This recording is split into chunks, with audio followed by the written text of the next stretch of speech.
So you want to do the IELTS test in 2022. What's the first tip I would give you? Probably improve your English. Learn more vocabulary, enhance and get a better understanding of the grammar you know, plus learn any more complicated grammar that you might not know. Learn collocations, phrasal verbs and idioms to impress the examiner. But this is the IELTS, of course, so maybe we need to do more than that. So here are some tips that I will give you. So what's the first tip? The first tip is to immerse yourself in English. What does that mean? Well, if you immerse yourself in English, it means you surround yourself in English. You do all of the things you usually do, but with English. Instead of reading or listening or writing or watching things in your own language, try to do it in English. Watch English things on Netflix and YouTube. Read English newspapers. Read English books. Listen to English music. It's very simple.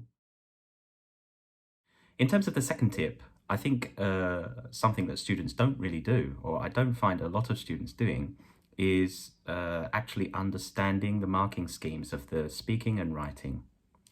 You can easily find this on the IELTS website or even search it on Google. You can really see how to get a 7 or an 8 or a 9 in IELTS speaking and writing just by doing that.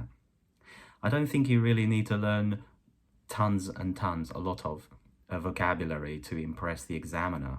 What you really need to do is understand the marking scheme, understand what the examiner wants from you to get that certain band, and try to fix that and put that into your answers. And it can really, really help your speaking and writing. Just by doing that, I've actually helped some students improve their writing and speaking scores by quite some distance. And I'm sure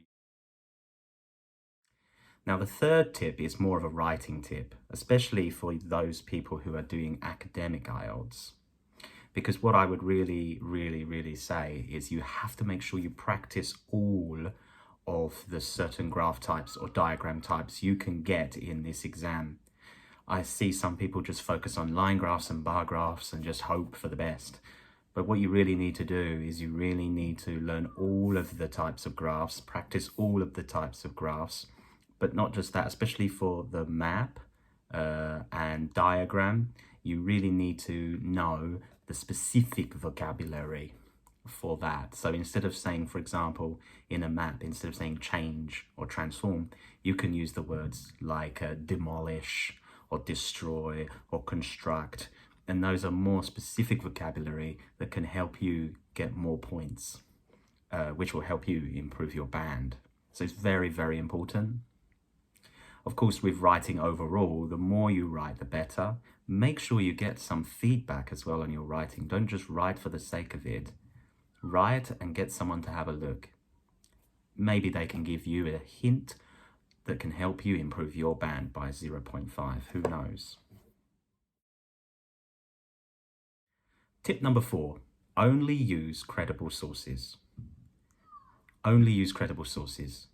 Anything that is written by IELTS or published by IELTS or companies like Cambridge or Oxford are really good. Also, by looking online, you can see there are hundreds and thousands of websites devoted to helping you improve your IELTS score. Make sure you only use credible ones. Make sure you use really good ones. I mean, I know IELTS Liz, IELTS Advantage are really good ones. IELTS Material is also another one I found some questions on as well. Only use credible sources because not everybody is knowledgeable about the IELTS. They may want to just make money from you.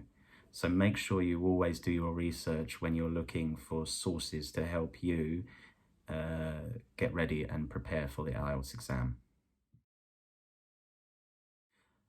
Tip number 5, the next tip, is make sure you really understand the questions. If you're in the speaking, listen attentively to what the examiner is asking you. If you're doing the reading or listening or writing paper, make sure you read the question carefully, maybe even 2 times if you need to, just to ensure you understand the question fully.